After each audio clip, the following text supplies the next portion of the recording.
So I was at the in-laws for Easter, did a treasure hunt, like Easter egg hunt with a boy, and then wife had an idea of what if I put some Easter bunny ears on, clipped an Easter bunny tail, and then attached some Easter eggs to me and had an Easter egg chase with the boy, which we did, which was great fun.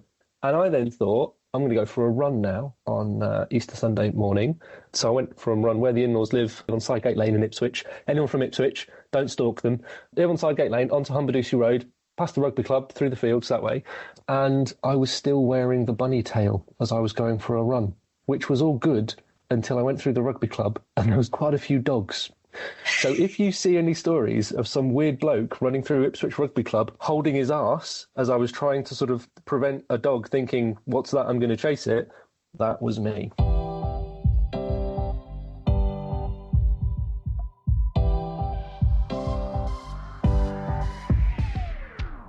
Hello, I love you. I'm going to tell you my name. It's David Udall. And welcome to Agonomics, your weekly podcast concerned with the economics of agriculture. And in this episode, I'm joined by a head of economic analysis, Sarah Baker, to talk about the thing that everybody has been talking about for the past few weeks. If you're playing Scrabble, it would be a 13-point word. It is, of course, tariffs. I don't know about you, but it feels like we've been riders on the storm across some strange days, as we've tried to make sense of the uncertainty of the US tariffs announced by Donald Trump earlier this month. To stay as relevant as we can, we've moved the recording of this podcast as close to its release date as possible. But even then, things may have moved on. So for now, Sarah and I will look back at what's already happened and try our best to suggest what the future impact on our farmers and supply chain will be by the end. If this is the first time you've listened to Agonomics, at least love me 2 times by following and subscribing to this show wherever you stream your podcasts to listen to another episode. New shows drop at midday on Wednesdays. Please get in touch. Comment on any of AHDB's social channels or send us an email, agonomics@ahdb.org.uk, and spread the word. Tell all the people about Agonomics.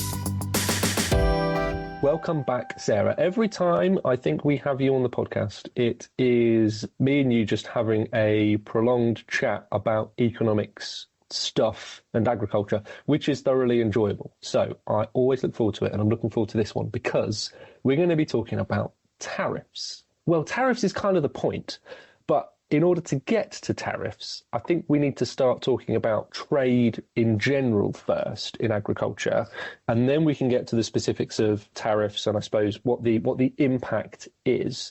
Because I wanted to start talking about agricultural trade, I suppose, and how it works and the importance of it, because it is something which is integral for the working function of commodity markets in general, but also agricultural commodity markets. So quick lesson in economics. This is basically all down to absolute advantage and comparative advantage. Some people are fantastic at doing some stuff.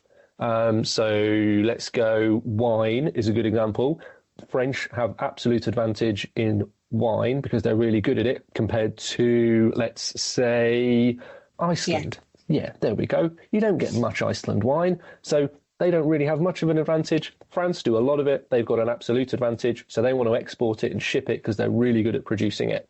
Whereas the UK with wine, I suppose we've got more of like a comparative advantage where we can produce it. We're kind of good at it, but we haven't got the excellent conditions across the breadth of the country to produce a load. And that's where trade comes in, because you need to export your material because you're really good at it, and there's other countries that need to import that material because they're not very good at it, and everyone wants to have a drink of wine. Don't know why we settled on that, but we did.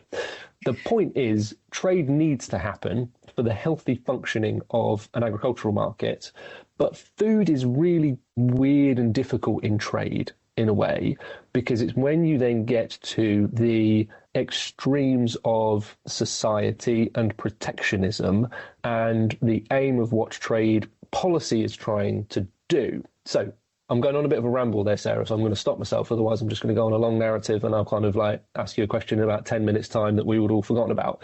Before I go on my ramble, what's your view of agricultural trade? Well, I'm glad you started with wine because that is one of my specialist subjects, along with agriculture and economics, one that I've thoroughly researched. So I can talk about wine at length. But to get back to the question in point about agricultural trade. So I'll start off with the trade in general, like you did, David. And that is about the reason that we trade with other countries is, first of all, because there are certain goods that we can't produce domestically. So the trade started out with spices and raw materials and various other things to get our industrial revolution going and so on, tea, sugar, coffee, all this sort of exotic goods. But then as you said, you went into the economics of it. It makes sense to specialise in goods and or these days services that you're best at producing. The most efficient producer produces them, swaps them for other goods around the world with other countries that are better at producing other things like wine or coffee or tea or citrus fruits, olive oil, etc. And then everybody benefits because you are producing at an efficient point, without getting too geeky, at a sort of Pareto efficient point, productive efficiency, and you are raising everybody's wealth, if you like, by swapping those goods for something that another country is good at. The absolute and comparative advantage. Some countries have absolute advantage in a wide range of things, but it doesn't mean that they have to produce them all, interestingly. If the other countries pick the ones that they're least bad at, and you picked wine there, we might be sort of least bad at producing wine and we're getting better and better with climate change every year. It still makes sense for us to produce some wine in specific areas and swap that, even though we can't compete against the French. It's a sort of niche market. So it works incredibly well. And that's the ethos behind the World Trade Organization. They exist to sort of facilitate this global trade exchange of goods. The whole point is to promote economic growth. The whole point is to promote global economic growth and the well-being of everybody on the planet. That's the basis. Then we look at agriculture specifically. Agriculture is sort of a unique case because we all need to eat. So we can't say, right, we're really good at services here in the UK, so let's not produce any food. Let's import all our food, and then everybody's better off. There's an inherent risk if you don't have a degree of self-sufficiency. Now, self-sufficiency often gets confused with food security, but unless you've got a sort of basis on which to feed your nation, in times of global disruption, whether that's war, whether that's climate change, whether that's a market shock, whatever it is, you are then at risk of that fundamental sort of necessity of life. So countries have to balance the economic theory along with a degree of risk management.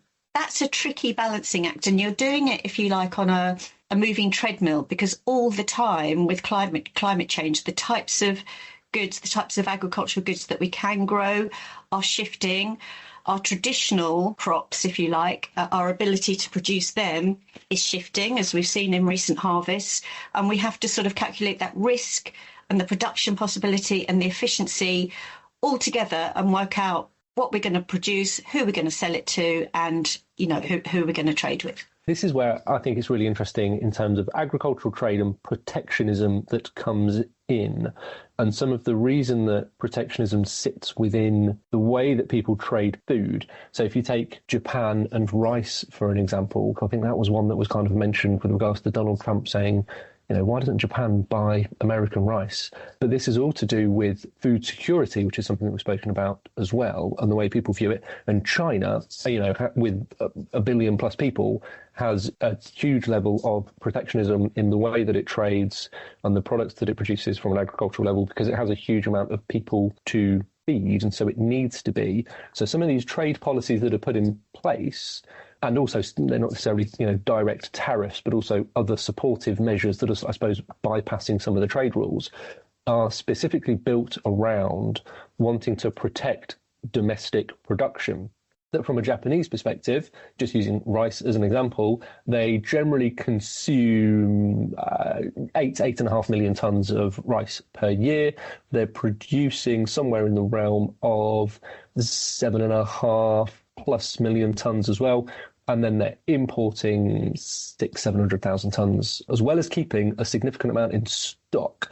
I mean, they used to have about a decade ago almost 3 million tons of rice stock, but now they keep about 1.5-ish. They have eroded their stocks a little bit, and they generally trade with their near neighbours because they want to protect their own food security. They don't want to have to outsource that as sort of a main staple crop and go, right, we're now going to buy all of our rice from the US or elsewhere, because it's protecting not only from an economic level, it's also protecting a societal level as well. And they don't want to see, again, coming from a political perspective, you don't want to see massive swings and changes in supply and demand dynamics for a core product such as rice in Japan, because it's, I suppose, a prime example, because of the impact it then has on society. So from a trade perspective, an agricultural trade perspective, we also have to look at it from that societal perspective. And therefore, this is when you get into that issue of reciprocal tariffs, as we've seen over the last few weeks, whereby the reason that someone has a tariff or is not trading with a country isn't because they're trying to do that specific country a disadvantage, but it's all about trying to protect their own economy, society, food security, whatever it would be. So this, I suppose, is one of those unintended consequences of protectionism of trade, that it does create this antagonism, but it isn't instigated to start that antagonism. That's just something that comes out of it, because those countries are actually just trying to protect their own societal level. It's why, let's take Egypt and wheat, for instance. Egypt is, one of, if not the largest importer of wheat. The government run that importing system and have a big structured system for doing it, because they subsidise that wheat flour into domestic, what's called baladi bread, that feeds the population. It's a critical mass of their society, and therefore they have to protect their food and the way that trade happens. So protectionism in agriculture is a necessity to a degree, isn't it, Sarah, because of the way it links directly in with food security? It's that interface between economics, politics, and you're right, we all know that soaring cost of the price of bread was one of the factors that sort of kick-started the Arab Spring. So it's viewed as a tool. Now, any tariff is distorting. Purist economists would say that, you're distorting the market as soon as you put any tariff in. But as you've so rightly pointed out, the pragmatic aspect of it is that you also need to ensure that your population can eat, and can eat, the definition of food security, accessibility and availability to all of a healthy and nutritious diet to enable you to lead an active life.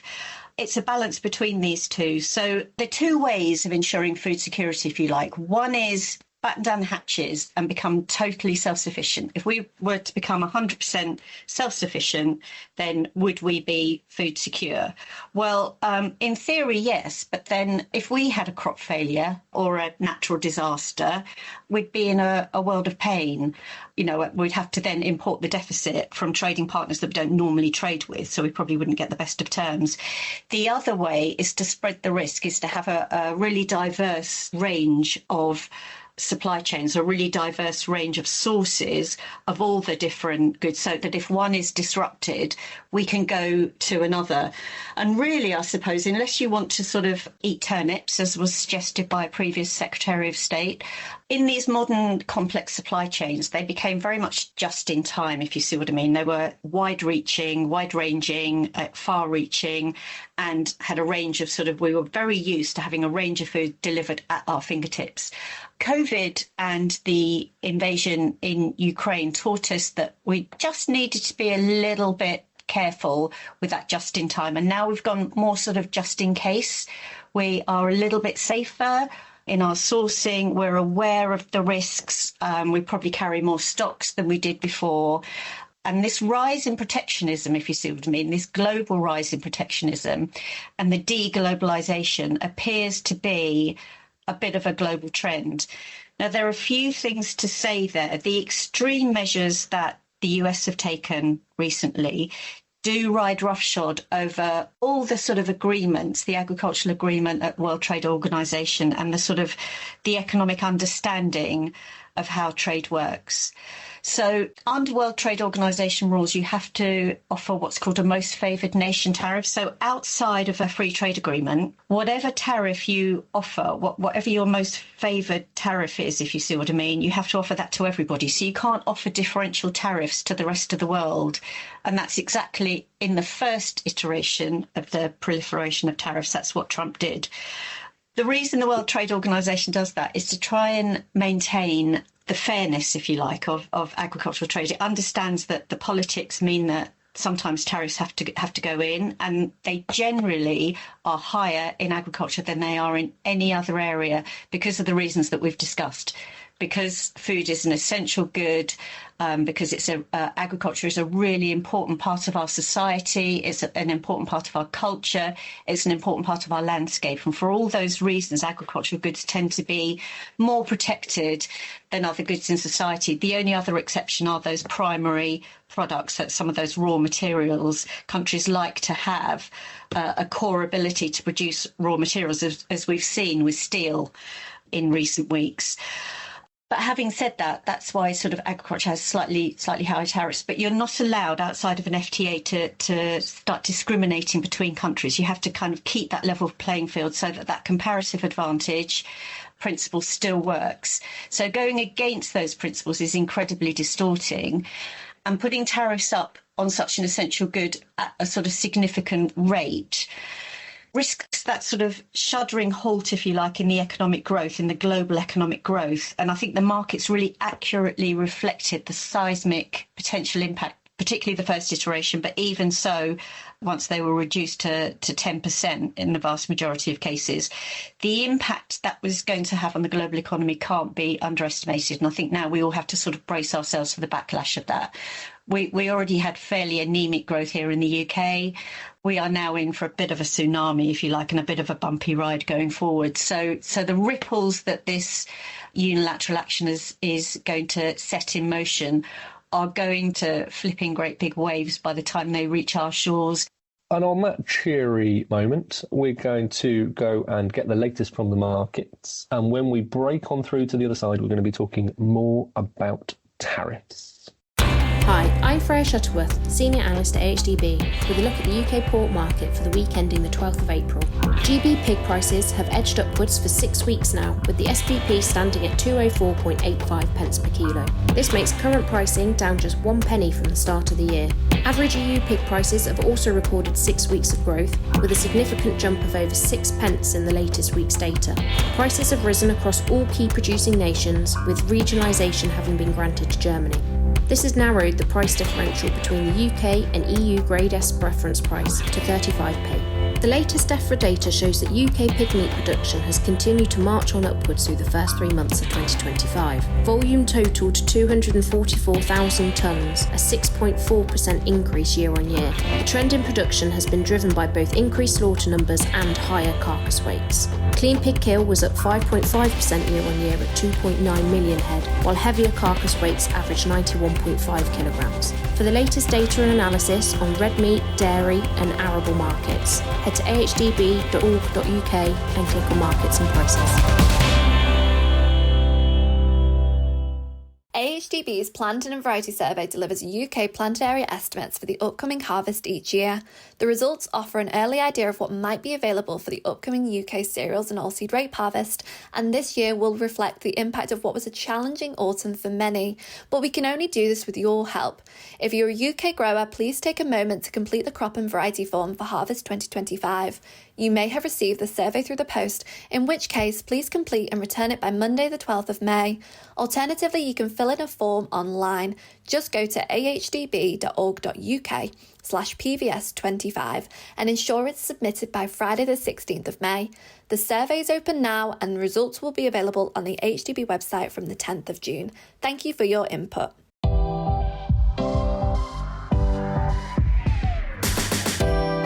Welcome back to part 2 of Agonomics, where I am here with Sarah Baker, our Head of Economic Analysis, talking about tariffs, talking about agriculture, talking about bigger, broader economics. And if that's something where you think, hey, you know what? That chat about economics, that's the thing that, that's going to light my fire and get me interested in the world.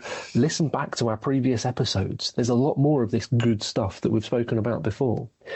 But we're going to talk in a minute, Sarah, about the specifics, I think, of, from a UK basis, exactly what the impact is likely to be on our markets of these tariffs from an agricultural perspective.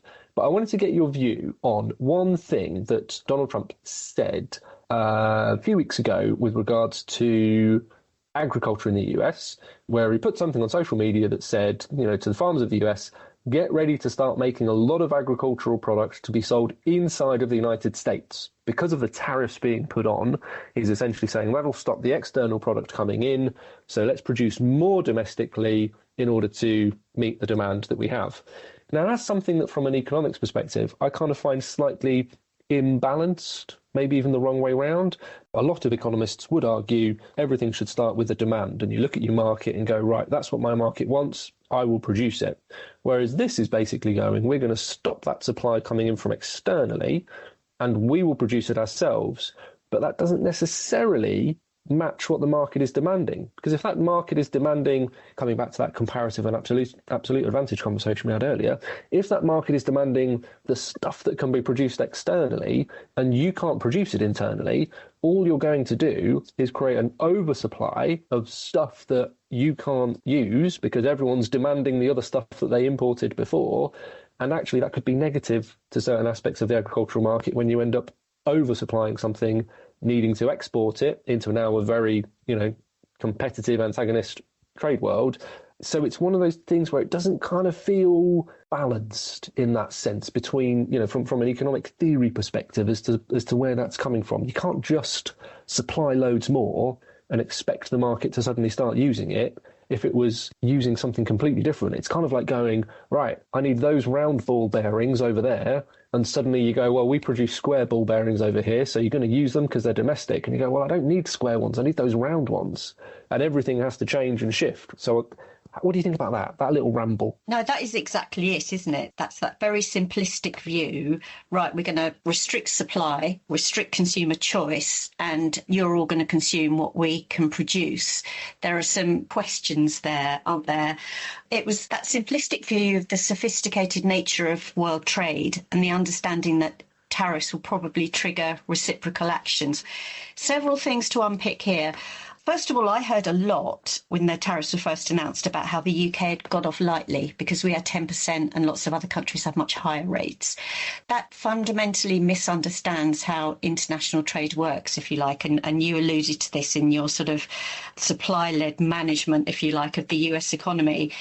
If supply and demand don't match up, then prices have to adjust. So if you're saying, right, first of all, we're gonna stop importing ground beef. The US imports quite a lot of ground beef, which is minced to you and I. They produce a lot of beef domestically, but they have sort of a carcass balance issue that they export some of the parts of the animal and they import other bits of the animal. If they stop doing that, it means that consumer preferences have to change and they have to sort of consume the whole animal, if you see what I mean, which is not something American consumers will do.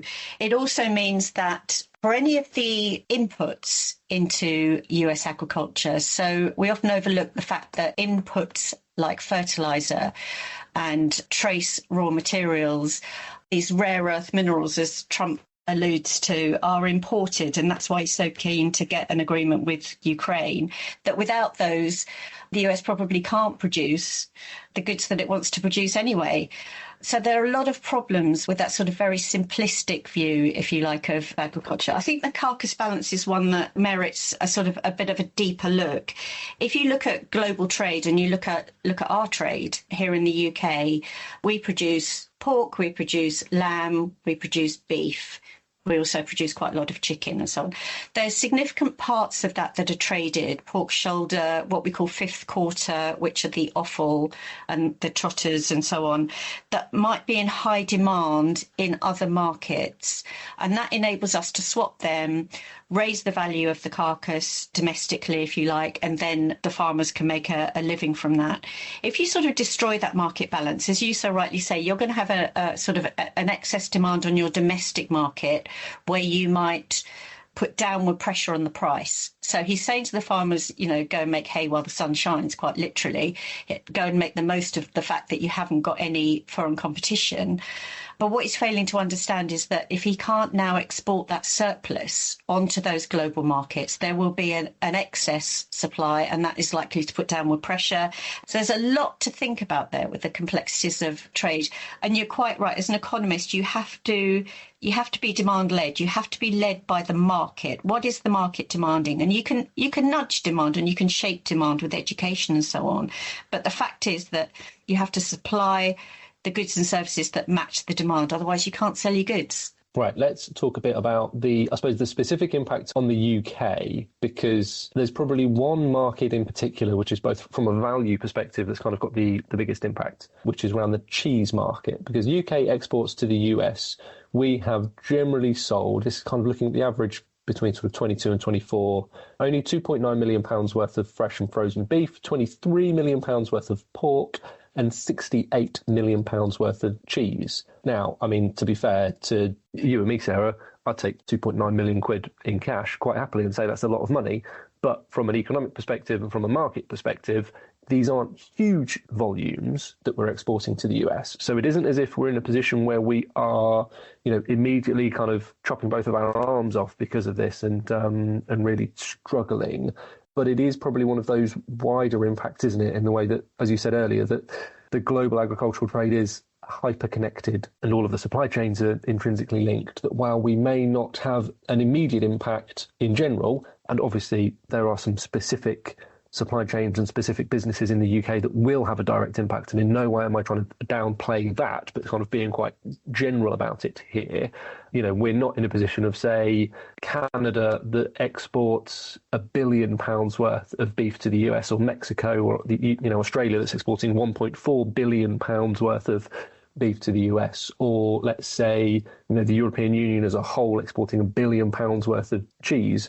Our trade isn't on that scale for agricultural products, but it's the way that one tariff in one place then, as you said, has a net impact on the total global supply chain, and that uncertainty, that's probably going to be the biggest thing for our industry overall, even though, as I say, there are some specific supply chains within the industry that would be definitely impacted because of the volume that we have. If you're one of those that is trading that £23 million worth of pork, you're going to be worried about it. But in general, being very general about it here, Sarah, it's probably those second and third order impacts of this, which is going to be the biggest impact on our sectors. That's exactly it. I do wonder if Mr. Trump thought it was a disgrace that he was importing that amount of cheese. But anyway, moving swiftly on, it's that indirect effect. So you've touched on cheese. We do send some high quality cheeses over to the States. And for that market, as you say, it's a little tiny slither of cheese, and it's a sort of high value, low volume, if you like. That will be less sensitive to price changes, to a 10% price change. But it's not the direct effect that we are concerned about. It'll still be sensitive and it's still going to have an impact. I'm not underplaying that, but it's not as sensitive as, say, 10% on beef. The beef market, we can say, oh, well, we don't send an awful lot anyway. And the reason for that is that since we left the EU, we are in a big pool of countries that pay the rest of the world tariff, if you like, which is prohibitive. I think it's 26.5%. That's a prohibitive tariff. So unless we can get our beef onto American shores within about 4 to 6 weeks of the calendar year opening, we can't access that rest of the world tariff. Basically, it's too risky for our exporters to do. That's filled by the neighbouring countries very, very swiftly because they've got their product there. They can fill up that quota, and then we're simply not competitive at that tariff rate. So what happens then if those close neighbours, and we know that Trump's got beef with Canada and Mexico, do you see what I did there? If he stops that product coming in, then it's that excess product on the world market that's going to affect the UK market. So you've then got excess product, and again, European product as well, if he puts the tariffs up against the EU, on the world market. Where does that land? Trade takes place in networks, a complex networks of the different parts of the animal, the different types of the animal, and so on across the globe. And having a glut of excess product sitting somewhere because Trump has decided it's not going to enter the US means that it will land on world markets somewhere, and that is inevitably going to impact UK. And that is the crucial thing about where does this land. We've been doing some analysis in this area with our network model with Harper Adams University to try and work out exactly what the long-term effects are.